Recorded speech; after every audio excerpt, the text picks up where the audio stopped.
Mesdames et messieurs, bonsoir. Nous sommes samedi 3 février. Bienvenue dans le 20h. Voici les titres. À Dakar, au Sénégal, 1150 milliards de francs CFA ont été mobilisés à la conférence internationale sur le partenariat mondial pour l'éducation. Un fonds qui va soutenir la scolarisation des enfants et leur offrir une école de qualité. Depuis 2015, l'école est obligatoire en Côte d'Ivoire. C'est une décision du gouvernement pour donner la chance d'instruction à tous les enfants. Mais qu'en est-il des résultats sur le terrain? Nous irons dans le district des Savanes pour voir les actions engagées pour la promotion de l'éducation. La direction générale du Trésor et de la comptabilité publique est en conclave à Yamoussoukro, capitale politique ivoirienne. Le Trésor public fait son bilan et définit sa stratégie pour 2018. La priorité cette année, l'optimisation des recettes intérieures. Enfin, en RD Congo, un prêtre catholique aurait été enlevé ce samedi matin à Kinshasa par des agents de la police et emmené vers une destination inconnue. La victime, le père Sébastien Yobo, aurait été kidnappé juste après la messe matinale. Soyez les bienvenus sur RTI 1. Après le Bofet d'Afouka en 2008, musique des trompes traversières de la communauté Tagbana, Grand Bassam en 2012, le Guéguélé, Balafon Senoufo en 2012 également, la Côte d'Ivoire continue de faire inscrire ses biens sur la prestigieuse liste du patrimoine culturel de l'UNESCO. La danse Zaouli des communautés Gouro fait partie désormais du patrimoine culturel immatériel de l'humanité. Mais à quelles conditions ? Quels sont les critères d'inscription? Surtout, quelles retombées pour la Côte d'Ivoire? Nous en saurons davantage avec notre invité de la page culture de ce samedi, M. Fosseni Dembélé, directeur des cabinets du ministre de la Culture et de la Francophonie. Bonsoir, M. Fosseni Dembélé. Bonsoir, Marie-Laure Ngorin. Alors, 2017, on pourra le dire, c'est bien achevé pour la culture ivoirienne après l'inscription du Zaouli sur la liste du patrimoine mondial de l'UNESCO. Tout à fait. Le Zaouli vient donc enrichir le patrimoine mondial de l'UNESCO et être encore une étape de plus pour la Côte d'Ivoire qui rayonne dans le monde. Qu'est-ce qui caractérise le Zaouli? Quels sont les critères qui ont milité en son inscription? Vous nous répondrez tout à l'heure. Ce sera dans la page culture exactement dans une trentaine de minutes. À tout à l'heure, M. Fosseni Dembélé. Tout à l'heure. Tout d'abord, rendons-nous à Dakar, au Sénégal, où 1150 milliards de francs CFA ont été mobilisés à la conférence internationale sur le partenariat mondial pour l'éducation, un fonds qui va soutenir la scolarisation des enfants et leur offrir une école de qualité. La Côte d'Ivoire, notre pays, participe aux travaux avec le Premier ministre Amadou Gon Coulibaly qui conduit la délégation ivoirienne. Gabriel Zani est notre envoyé spécial au Sénégal. À la conférence de reconstitution des fonds pour renforcer les capacités actuelles et futures du partenariat mondial pour l'éducation, il n'a pas été question de mots, mais d'actions. 1150 milliards de francs CFA mobilisés en 2 jours de lobbying auprès des pays partenaires de l'éducation pour financer l'école sur la période 2018-2020. Le Sénégal, pays initiateur de la conférence, offre 1 milliard de francs CFA pour investir dans l'éducation. Financer l'éducation, c'est semer dans chaque enfant les germes de la dignité humaine. C'est contribuer à forger en lui la capacité de discernement qui élève et éclaire l'esprit et rend la conscience moins vulnérable à la manipulation. La France s'est aussi engagée à donner 200 millions d'euros, soit plus de 131 milliards de francs CFA. Toutes les sociétés aujourd'hui développées sont tiraillées par les peurs de grands changements technologiques, des transformations, celles qui viennent avec le numérique, l'environnement, les peurs aussi liées au grand bousculement du monde. Sans éducation, quelle est la réponse? Le repli, la haine de l'autre, le nationalisme qui revient, et tout ce que nous avons vécu en croyant l'avoir vaincu durant le XXe siècle. La seule réponse face à ces grands changements, c'est l'éducation. Et donc pour aujourd'hui comme pour demain, l'éducation, c'est la condition de la sécurité, de la stabilité, du développement durable, du progrès dans nos sociétés. C'est la possibilité offerte à chacune et chacun de choisir sa vie. Ouvrir une école, c'est fermer une prison. Le président français cite Victor Hugo pour développer sa politique sur l'éducation. Mais il faut allier efficacité et simplicité pour offrir une école de qualité à la France. S'ajoutent d'autres donateurs, le Canada, l'Espagne, l'Irlande, les Pays-Bas, l'Argentine, la Grande-Bretagne, pour sauver l'avenir des 260 millions d'enfants qui n'ont pas la chance d'aller à l'école. L'État poursuivra ses efforts financiers. Sur la période 2018-2020, les ressources budgétaires allouées au secteur éducatif s'élèveront à 3 805 milliards de francs CFA, soit 7,2 milliards de dollars US. La Côte d'Ivoire mérite donc d'être soutenue par ses partenaires tels que le Partenariat mondial pour l'éducation. Votre présence massive et distinguée à ce rassemblement, symbolisant toute la mobilisation mondiale pour l'éducation et la formation de nos enfants, est une mobilisation qui permet de ne pas douter de ce soutien, qui permettra de combler le gap de financement dont a besoin notre système éducatif, qui s'élèverait donc à 514 millions de dollars US sur la période 2018-2020. Des réformes sectorielles pour aboutir à 91% de scolarisation pour le primaire en Côte d'Ivoire. Ces efforts doivent être soutenus. C'est en cela que les pays appellent à l'engagement des entreprises privées. Selon eux, la bataille pour l'éducation doit être gagnée. La bataille pour l'éducation doit être gagnée. Justement, depuis 2015, l'école est obligatoire en Côte d'Ivoire. C'est une décision du gouvernement pour donner la chance à tous les enfants d'être instruits. Mais qu'en est-il des résultats sur le terrain? Nous irons donc dans le district des Savanes pour voir les actions engagées pour la promotion de l'éducation. Les défis sont importants. Qu'est-ce qui a été fait pour élever le taux de scolarisation, l'insuffisance d'infrastructures scolaires et de personnel enseignant? Élément de réponse dans ce dossier signé ce soir, Kader Sogotoko. Le taux de scolarisation en Côte d'Ivoire était estimé en 2015, selon l'Institut national de statistique INS, à 78,9%. Dans le nord du pays, principalement dans les régions du Poro, de la Bagoué et du Tchologo, on était loin de ce taux national, moins de 45%.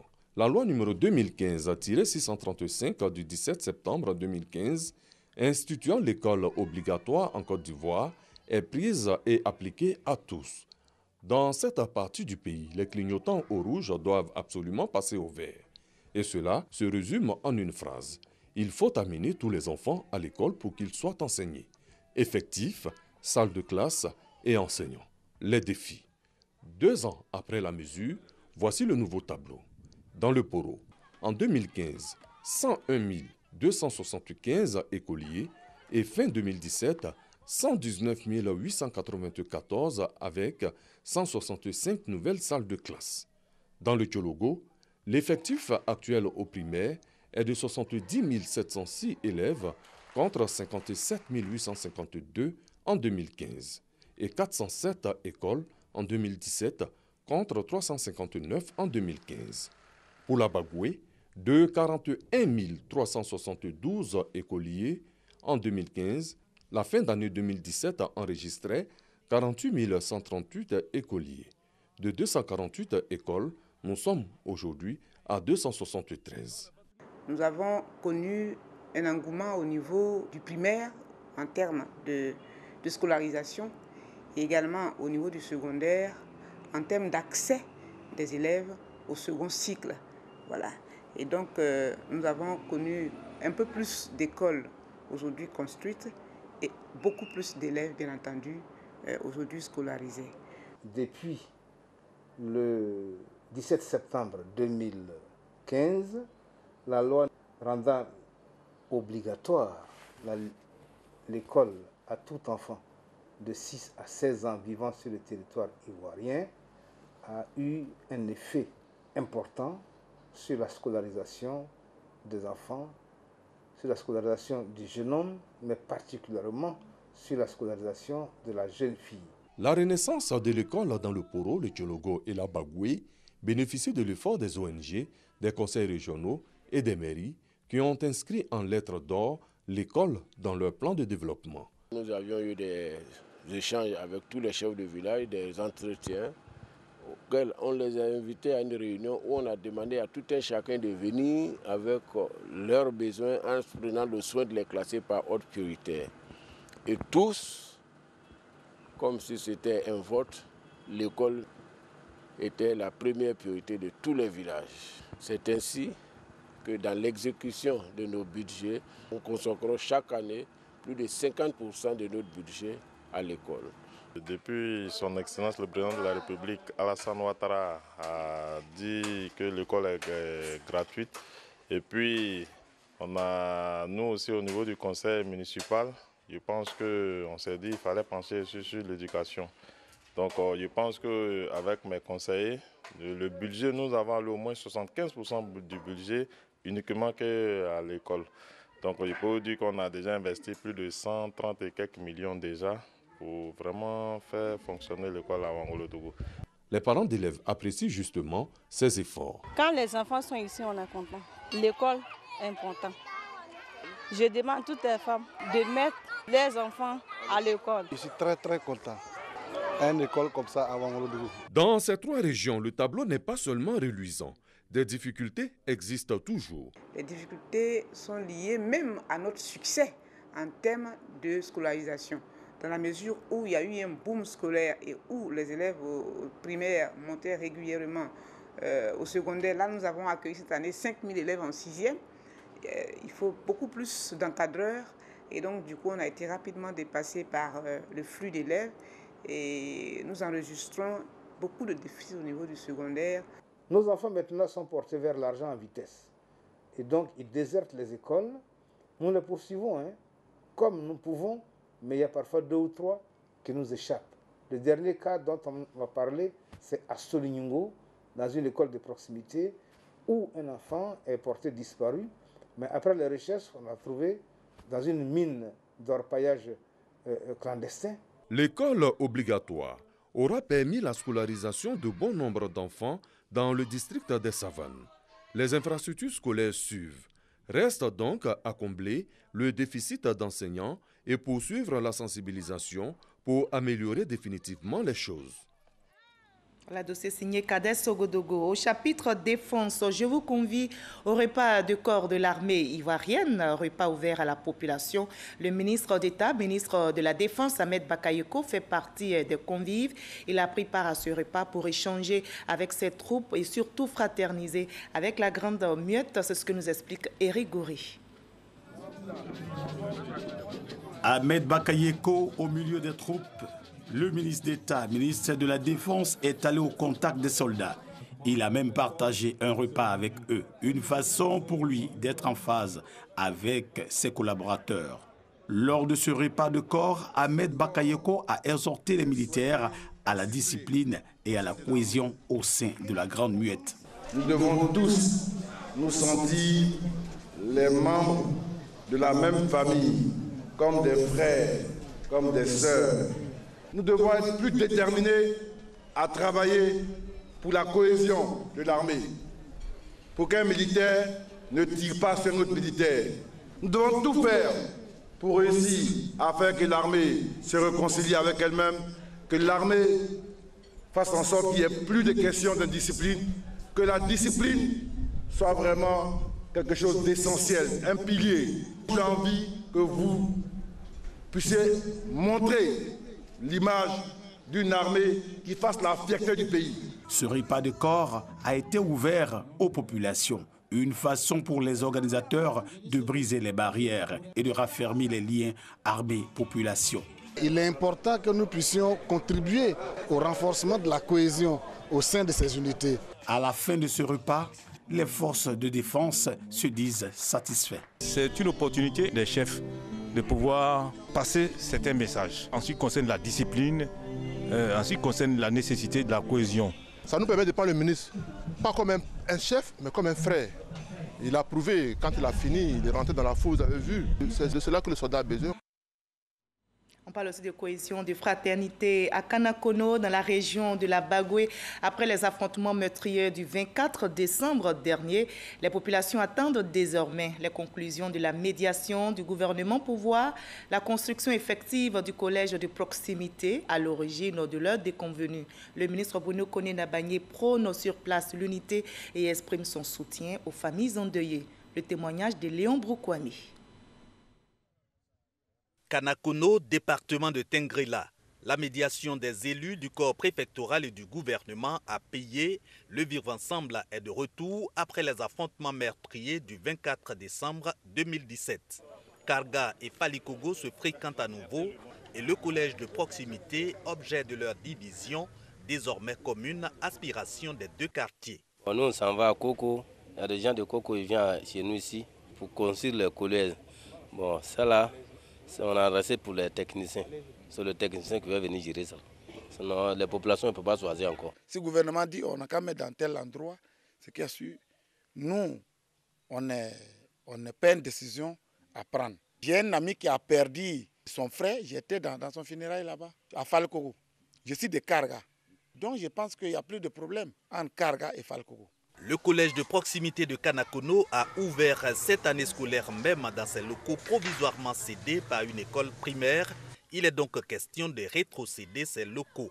Et le conseil régional de la Bagoué n'entend pas abandonner la construction du collège. L'emplacement du collège, ça veut dire l'envoyer dans une autre localité n'est pas à l'ordre du jour. Je peux vous rassurer, l'entrepreneur est déjà connu. Le site qui va abriter le collège, une fois il sera déterminé, l'entrepreneur commencera les travaux. Et Madame le ministre de la Cohésion sociale a travaillé à cela. Une commission est venue, elle a fait le travail. Nous avons le rapport et très bientôt nous mettrons le rapport, en tout cas au grand jour. Cette médiation est conduite par le gouvernement dont le porte-parole dit la détermination à situer les responsabilités. Le ministre Bruno Koné salue la paix retrouvée et invite les populations au consensus vrai autour du site de leur collège. Il ne faut pas du tout que la solution finale paraisse comme une victoire pour un camp ou l'autre.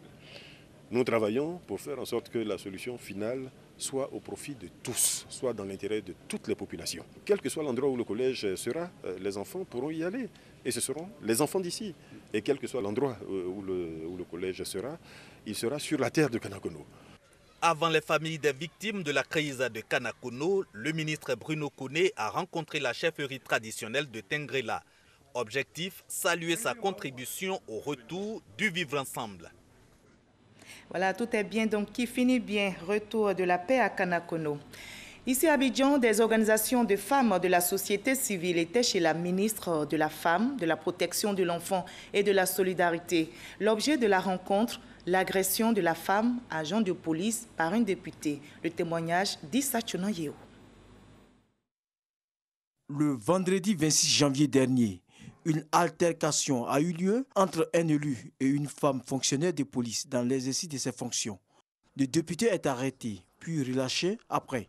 Une relaxe qui suscite une indignation de certaines organisations de femmes de la société civile. Les femmes des organisations de la société civile ivoirienne, loin de faire l'apologie d'un féminisme béat, tiennent à rappeler que les parlementaires doivent eux-mêmes s'impliquer et s'engager fermement dans la prévention et la lutte contre les violences basées sur le genre, notamment, et dans le cas d'espèce, dans les violences faites aux femmes et aux filles.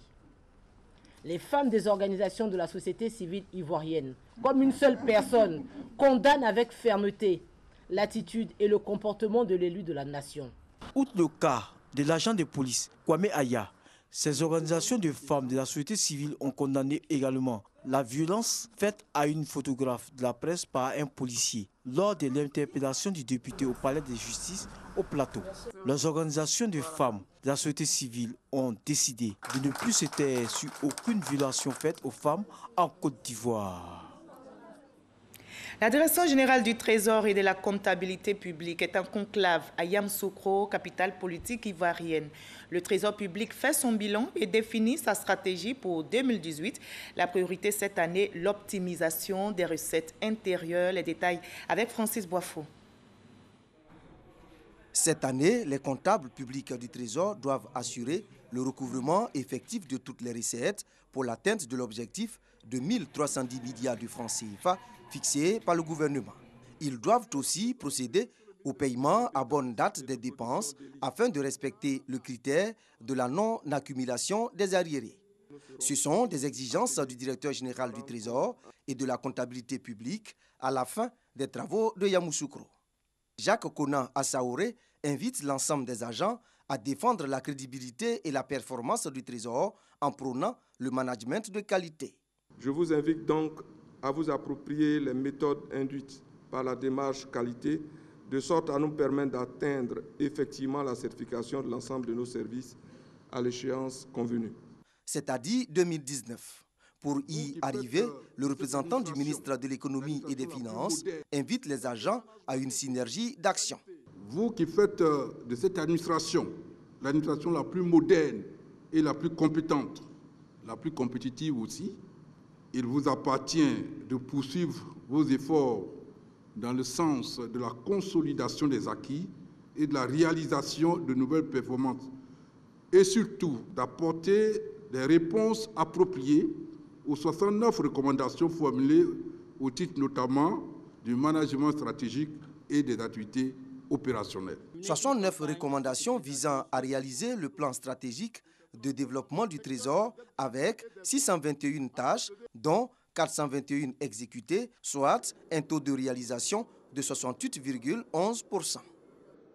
Dans le domaine de l'agriculture, le ministère fait aussi le bilan de ses activités de l'année écoulée. Les acquis 2017 sont notables avec en pôle position notamment l'organisation du SARA, le Salon international de l'agriculture et des ressources animales, la rencontre sur la révolution verte en Afrique, l'élaboration du PENIA de deuxième génération. Notez que plus de 1000 milliards de francs CFA ont été mobilisés au cours du SARA 2017.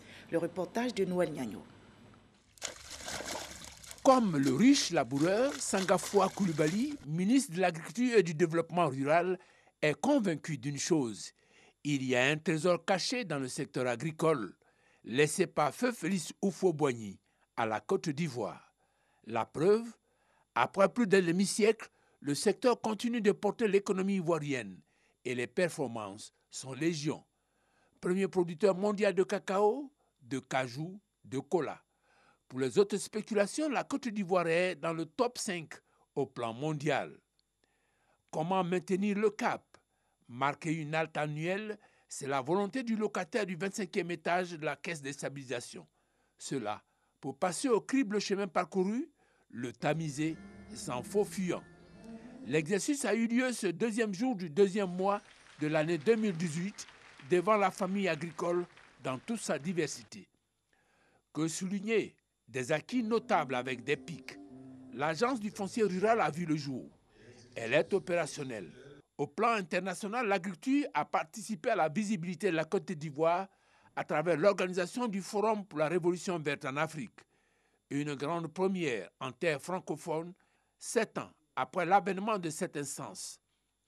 Elle a mobilisé du beau monde. Dernier élément majeur à souligner pour cette année 2017, la tenue du SARA. Le salon est devenu, après 4 éditions, la véritable vitrine de l'agriculture ivoirienne au regard de l'engouement qu'il suscite. Il a permis de mobiliser des ressources pour financer le PENIA, Programme national d'investissement agricole de deuxième génération. Le SARA 2017 a permis la signature de 5 conventions pour un montant global de 140 milliards de francs CFA pour la mise en œuvre d'importants projets de développement agricole, notamment dans la riziculture. Le programme national d'investissement agricole deuxième génération, dont la table ronde a permis de mobiliser 1665 milliards de francs CFA pour un démarrage d'exécution en 2018. Sangafoua Coulibaly a rendu un vibrant hommage aux acteurs de ces performances et leur a demandé de redoubler d'efforts pour faire mieux en 2018. Nous devons continuer à promouvoir l'investissement dans le secteur agricole en vue d'une transformation structurelle effective de ce secteur. Pour ce faire, l'approche agropolaire adoptée par le Programme national d'investissement deuxième génération devra constituer le cadre de référence et soutenu par tous à travers l'accomplissement effectif de nos tâches respectives dans la chaîne de valeur qu'à travers la célérité dans le processus de prise de décision. Pour l'heure, des personnalités qui ont contribué à l'avancée du secteur ont été décorées. Comme pour dire, la terre n'est pas ingrate, elle sait rendre ce qu'on lui donne. Et c'est un reportage de Noël Nyagno. Ensuite, l'Agence nationale du service universel et télécommunications veut emmener les populations ivoiriennes à s'approprier l'outil informatique. Une caravane sillonne donc des localités ici en Côte d'Ivoire. Il s'agit notamment de former les jeunes, les fonctionnaires et autres professionnels dans divers secteurs d'activité à l'utilisation du numérique et des services électroniques. Serge Coléa. Faire la promotion des TIC, les technologies de l'information et de la communication, en familiarisant les populations de l'intérieur du pays à l'outil informatique. C'est une des ambitions de l'ANSUT, l'Agence nationale du service universel et des télécommunications. En étroite collaboration avec l'Union nationale des blogueurs de Côte d'Ivoire, l'ANSUT Blog Camp a été créé. C'est un camp ou une école d'initiation aux bons usages du numérique et des services électroniques développés par l'ANSUT. Le tout, ce n'est pas de concevoir des services, ça on sait le faire. Mais ce qui, de mon point de vue, sera déterminant, c'est l'usage que les populations vont en faire. Et c'est seulement en ce moment qu'on parlera de transformation numérique de la Côte d'Ivoire et qu'on parlera aussi, assurément, d'émergence de notre économie. Pour la première édition, la caravane ensuite Blog Camp a visité en une vingtaine de jours 6 communes de la Côte d'Ivoire, à savoir Yopougon, Ferkessédougou, Béoumé, Daoukro, Daloa et San Pedro. À cette occasion, plus d'1 millier de participants ont été formés et outillés par les blogueurs de Côte d'Ivoire. On était parti pour former 1000 personnes. Au final, on s'est retrouvé à former 1649 personnes. D'entrée de jeu, on a parlé de pourquoi est-ce qu'il faut utiliser Internet, comment écrire pour Internet. Et on a suscité la production de contenu au niveau local pour ces populations-là parce que c'est seulement eux-mêmes qui peuvent parler mieux de leur communauté. Les TIC pour l'autonomisation de nos communautés, c'est le thème de cette caravane de formation qui vise à former en moyenne 1000 apprenants par cycle de formation. L'opération Grand Ménage se poursuit. La 12e édition a été lancée ce samedi par la ministre Anne-Désirée Oloto qui est descendue sur le terrain. Comme vous le voyez, elle est à la tâche. Elle invite toutes les populations à assainir leur cadre de vie. Le reportage de Grace Kando dans nos prochaines éditions. Sur la scène politique à présent, les responsables du Rassemblement des Républicains qui continuent leur tournée à travers le pays pour remobiliser leurs militants. Avec nos reporters, nous allons voir les étapes de Koro, Boaké et Kani. Pari de la mobilisation réussie pour les militants, militantes et sympathisants du Rassemblement des Républicains du département de Koro. Répondant à l'appel de la haute direction de leur parti, ils sont venus écouter le message délivré par Kone Mama, chef de délégation. Nous avons donné des informations sur l'organisation du parti. Nous les avons sensibilisés à aller faire l'enrôlement. Message bien perçu, les militants et militantes RDR de Koro entendent plébisciter leur parti à un niveau plus élevé lors des futures élections municipales, régionales et sénatoriales. Boaké, palais du Carnaval. Nous sommes au meeting de remobilisation des militants du RDR de la région de Boaké. La rencontre politique a essentiellement porté sur le message du parti. Il faut qu'on ait un programme de développement et d'administration du RDR à Boaké qui va être porté par celui du RDR et par l'équipe qui va être choisie pour gérer aussi bien les communes et la région. Concernant le parti unifié, le secrétaire adjoint du RDR a indiqué que la direction du parti y travaille. Bakara Moko, secrétaire départemental, a souligné la bonne santé du parti des Républicains dans la région de Boaké, avec la multiplication des comités de base. De 900, ces comités sont passés à 1600. À Kani, la mission de la direction du Rassemblement des Républicains RDR était conduite par Messamba Bamba. L'envoyé du parti est revenu sur les recommandations majeures du 3e congrès tenu en septembre dernier, avant de prêter une oreille aux attentes des militants. Toutes les structures du parti ont fait des recommandations dans le sens de ce qu'il faudrait que le parti continue de faire ce qu'il a commencé, à savoir être au plus près de la population, écouter la population. Messamba Bamba s'est également réjoui de l'union qui existe entre les cadres RDR de Kani, Dans la perspective des futures échéances électorales, Messamba Bamba a encouragé les militants à prendre part massivement à l'opération de révision de la liste électorale, le moment venu. À l'étranger, en RD Congo, un prêtre catholique aurait été enlevé ce matin par des agents de la police et amené vers une destination inconnue selon ses proches. La victime, le père Sébastien Yebo, curé de la paroisse Saint-Robert, aurait été kidnappé juste après la messe matinale. Cet incident intervient au moment où les relations entre les autorités congolaises et l'Église catholique sont tendues depuis la répression des marches interdites les 31 décembre et 21 janvier dernier. On va ouvrir maintenant la page culture de ce 20h et on en arrive à l'entretien avec notre invité de ce 20h. On va parler Zaouli, on l'a déjà dit dans la page culture. Nous sommes toujours en compagnie de notre invité, M. Fosseni Dembélé. Je rappelle, il est directeur de cabinet du ministre de la Culture et de la Francophonie. Bienvenue, M. Fosseni, sur notre plateau. C'est moi qui vous remercie. Alors, la danse Zaouli est inscrite sur la liste du patrimoine culturel immatériel de l'UNESCO, c'est juste? Tout à fait. Le Zaouli devient donc le troisième bien que la Côte d'Ivoire inscrit sur la liste du patrimoine mondial immatériel de l'UNESCO. Justement, quand on parle de patrimoine culturel, patrimoine naturel, matériel, immatériel, essayez de nous éclairer sur ces différents thèmes. Merci bien. Disons que l'UNESCO, depuis 1972, la conférence générale de cette organisation internationale a décidé de protéger et de promouvoir le patrimoine culturel et le patrimoine naturel. Le patrimoine culturel se présente en deux grands volets. Le patrimoine culturel matériel, qui porte sur les sites, les monuments. Vous allez donner des exemples pour qu'on puisse... Des exemples, nous avons la ville historique de Grand Bassam. Quand on en parle ici, chez nous, le meilleur exemple, c'est la ville historique de Grand Bassam. Ailleurs, il y a les pyramides en Égypte, il y a le Grand Canyon aux États-Unis.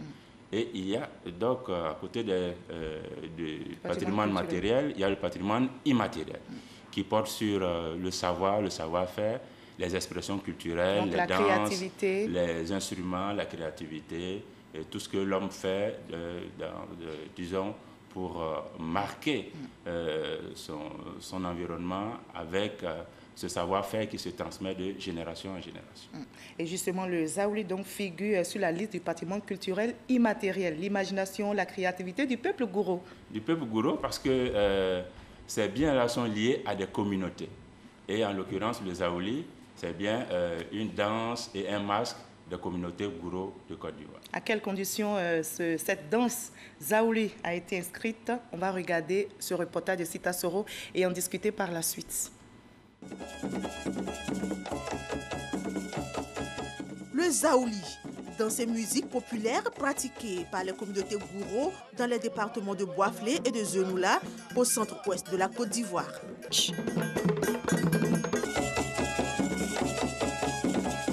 Hommage à la beauté féminine, le Zaouli s'inspire de deux masques, le Blou et le Djela. On peut également l'appeler Djela Blou Zaouli, qui signifie Zaouli, fille de Djela. C'est le seul masque, ou l'un des rares masques, qui associe hommes et femmes. C'est le seul masque qui combine le genre. Le Zaouli est taillé un peu à l'image de la femme, parce qu'il y a une fonction esthétique dans le Zaouli.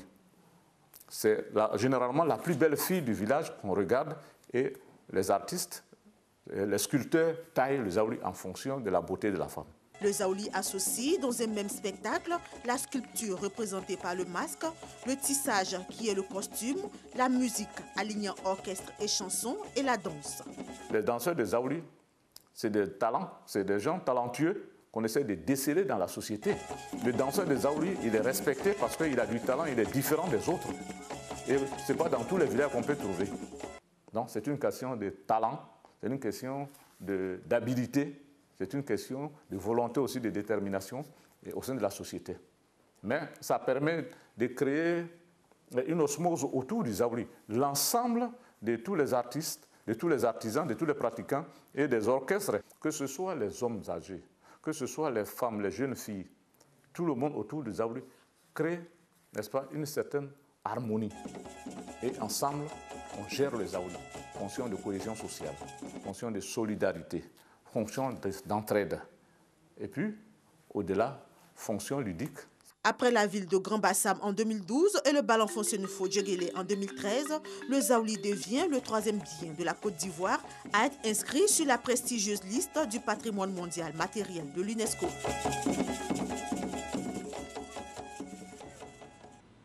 Voilà, le Zaouli, un masque bien spécifique oui, en pays Goro. Le Zaouli est un masque bien spécifique, l'élément l'a dit tout à l'heure. Le Zaouli magnifie la femme. Et le Zaouli, c'est une des danses, l'une des rares d'ailleurs, où c'est un peu le danseur qui imprime le rythme à l'orchestre qui suit. Donc tout cela fait une esthétique particulière. Donc le danseur est maître du jeu. Le danseur est maître du jeu. Alors quelles sont les étapes franchies par le Zaouli pour être aujourd'hui inscrit au patrimoine mondial de l'UNESCO? Je précise, vous avez dit patrimoine culturel immatériel. Immatériel. Alors c'est un processus qui commence par, j'allais dire, le fait que l'État de Côte d'Ivoire, depuis 2006, a ratifié la Convention 2003 par laquelle l'UNESCO s'est engagé, en plus donc du patrimoine naturel et le patrimoine matériel, à protéger également le patrimoine immatériel.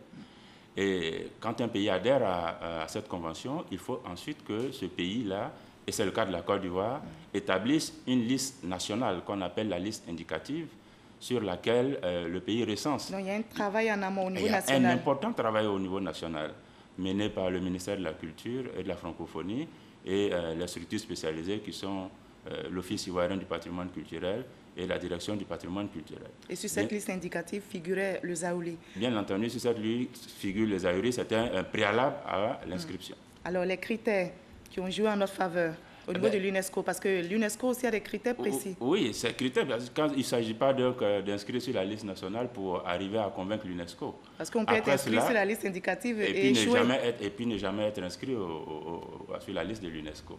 Donc après cela, il faut documenter le bien. Il faut documenter le bien, c'est-à-dire donc faire le travail de connaissance historique, le travail de connaissance anthropologique, le travail de connaissance même cartographique, pour savoir quelles sont les communautés, les groupes qui sont concernés. Et après quoi, eh bien, ce dossier, c'est un vrai dossier qui est amené à l'UNESCO au niveau du comité du patrimoine mondial. Un vrai dossier qui est monté. Alors, dans le cas spécifique du Zaouli, parce qu'avant le Zaouli, il y a eu le Djegele. Alors, le Zaouli, quels sont les critères précisément? Parce que de façon générale, vous avez cité les critères de l'UNESCO, mais de façon générale, l'histoire des Zaouli que vous avez rapporté ensuite. L'histoire des Zaouli, mais il y a aussi le fait que, l'élément l'a dit, la spécificité des Zaouli, c'est que c'est une danse qui est une danse de réjouissance. Une danse qui fait la cohésion dans l'espace.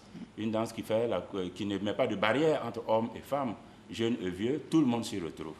Et j'ai parlé tout à l'heure aussi au niveau rythmique de ce que le Zaouli fait, où c'est le danseur qui est maître du jeu. Mais au-delà de cela, il n'y a que les valeurs qui sont celles de la communauté Gouro, celles du partage et de la synthèse. Parce que dans ce masque Zaouli, vous retrouvez la sirène des eaux, Mami Wata, mais vous retrouvez aussi la femme Malinké, la femme Mossi et la femme Gouro. Donc il y a une synthèse au niveau national et une synthèse même sous-régionale dans ce seul et même masque.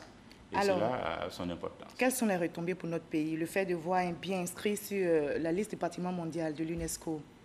Le fait d'inscrire un bien montre que nous avons tout le savoir-faire et nous avons toute la créativité dans notre pays, comme un peu partout dans le monde. C'est le premier, j'allais dire, le premier avantage, le premier intérêt pour notre pays, c'est de savoir... Il n'y a pas de retombées économiques. Non, on arrivera, ça vient, mais vous savez, tout ce qui est matériel est bien, tout ce qui est avantage n'est pas seulement espèce sonnante et trébuchante, comme on le dirait. Mais encore que là, dans ce domaine, ça vient. Mais je le disais tantôt, c'est la prise de conscience que nous avons toutes les qualités, comme tous les autres peuples du monde, à nous hisser aux standards les plus élevés. Vous voyez, quand la Côte d'Ivoire remporte par exemple la Coupe d'Afrique des Nations, eh bien, la retombée n'est pas financière, hein, quand bien même il y a quelques chèques qui tombent ici et là, mais c'est la considération mondiale qu'on a pour notre pays. C'est la confiance que nous avons en nous-mêmes. Et le Zaouli pourra s'exporter. Le Zaouli s'exporte, et je peux vous le dire, depuis que cette danse est inscrite, les invitations viennent de partout. L'une des dernières vient de Chine où des groupes de Zaouli ont été invités. Grand Bassam 2012, qu'est-ce que ça nous a apporté depuis? Grand Bassam 2012, c'est la Côte d'Ivoire touristique, la Côte d'Ivoire des communautés locales qui gagnent. Un peu partout aujourd'hui, le tourisme, vous savez, le tourisme, le produit d'appel le plus important que nous avons, eh bien, c'est notre patrimoine culturel. Et le patrimoine culturel de la Côte d'Ivoire qui s'enrichit avec Grand Bassam, qui s'enrichit avec le Zaouli et le Djegele, non seulement c'est notre fierté, mais également c'est des produits d'appel importants. Et regardez les chiffres touristiques, vous allez voir un peu que les choses ont explosé depuis. Après Zaouli en 2017, on peut espérer pour quel bien en 2018? Le ministère y travaille avec le ministre Maurice Kwaku Bandama pour beaucoup d'autres biens de notre pays, notamment les savoirs traditionnels. Il y a les mosquées en série, il y a les pierres d'Awakoro, les îles Ewotilé. Nous avons énormément de chantiers à faire prévaloir pour les Ivoiriens et pour la communauté mondiale. Et on espère convaincre l'UNESCO pour que tous ces biens soient inscrits. Merci beaucoup, M. Fosseni Dambélé. Merci beaucoup, madame. Je rappelle que vous êtes le directeur des cabinets du ministre de la Culture et de la Francophonie. Merci d'avoir été notre invité de la page culture de ce 20h. C'est moi qui vous remercie. Merci à vous également de nous avoir suivis. Vous l'avez compris, ce journal est terminé. Il a été supervisé par Michel Mambo. Merci de votre aimable attention. Je vous retrouve avec le même plaisir demain à 20h.